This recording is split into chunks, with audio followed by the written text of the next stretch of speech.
ఇంకొక అంశం ఉన్నది మిత్రులారా, ఇది మరి రేవంత్ రెడ్డి గారు దీనికి సమాధానం చెప్పాలి. ఇప్పుడు వానాకాలం సీజన్ స్టార్ట్ అయింది. వానాకాలం స్టార్ట్ అయింది. మరి రైతు భరోసా ఇస్తారా ఇయ్యరా?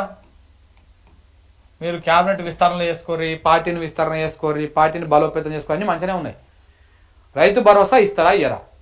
ఇస్తే ఇస్తామని, ఇయ్యకపోతే ఇయ్యమని రైతులకు ఒక క్లారిటీ ఇవ్వండి దయచేసి రేవంత్ రెడ్డి గారు.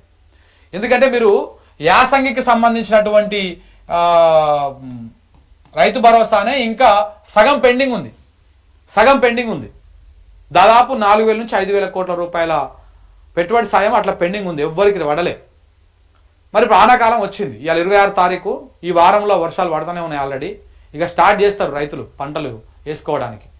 మరి ఇస్తేనేమో ఇస్తామని, ఇయ్యకపోతేనేమో ఇయ్యమని ఏదో ఒక క్లారిటీ ఇచ్చేసారు అనుకో, రైతులు కూడా మీ మీద ఆశ పెట్టుకోవడమో లేకపోతే ఇవి వదిలేసి పుట్టిన కాడ తెచ్చుకుంటారు, చేతనైనంత చేసుకుంటారు. పని చేతనైన కాడికే వేసుకుంటారు పంట. అనవసరంగా ఎక్కువ వేసుకొని అప్పుల పాలయ్యి ఆత్మహత్యలు మళ్ళా ఈ గోసలకు పోకుండా రైతులు కూడా కొంత మానసికంగా సిద్ధమవుతారు.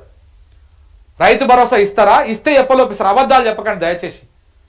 ఎప్పలోపిస్తారు, ఎంత ఇస్తారు అంత మాత్రమే చెప్పండి. అబద్ధాలు చెప్తే మాత్రం మళ్ళా లేనిపోని సమస్య అవుతుంది.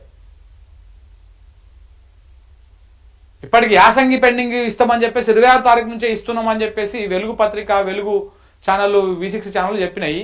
అవి చెప్తే వస్తాయని అనుకున్నాం. మరి ప్రభుత్వం నుంచి ఎక్కడ ప్రకటన రాలే కానీ వాళ్ళు చెప్పారు. కానీ ఇప్పటికి 23 పోయింది, 26 వచ్చింది, మళ్ళీ రేపు 1 తారీఖు కూడా వస్తున్నది. ఎప్పుడు ఇస్తారు, ఎప్పలోపిస్తారు? రైతులకు క్లారిటీ చెప్తే వాళ్ళు కూడా ఒక ఆలోచనతో ఉంటారు. ఇంకా ఇయ్యరు అని చెప్పేసి ఆశ పెట్టుకోరు. మీరు కూడా నేనే చెప్తున్నా ముందుగానే రైతులకు చెప్తా ఉన్నాము, దయచేసి మీరు రేవంత్ రెడ్డి ఇచ్చేటువంటి రైతు భరోసా మీద భరోసా పెట్టుకోకూరి, ఆశ పెట్టుకోకూరి. వస్తేనే వచ్చినట్టు, రాకపోతేనే రానట్టు. మీరు రావు అని అనుకోనే ఆ దృష్టిలో పెట్టుకొని మీరు మీ పని చేసుకోండి. అనవసరంగా పోయి ఎక్కువ మిత్తిలకు పైసలు తెచ్చుకొని ఆ పంటలు వండక, ఈ పంటలు కొనక ఇబ్బందులకు గురయ్యి అనవసరంగా అప్పుల పాలయ్యి ఆగం కాకురి.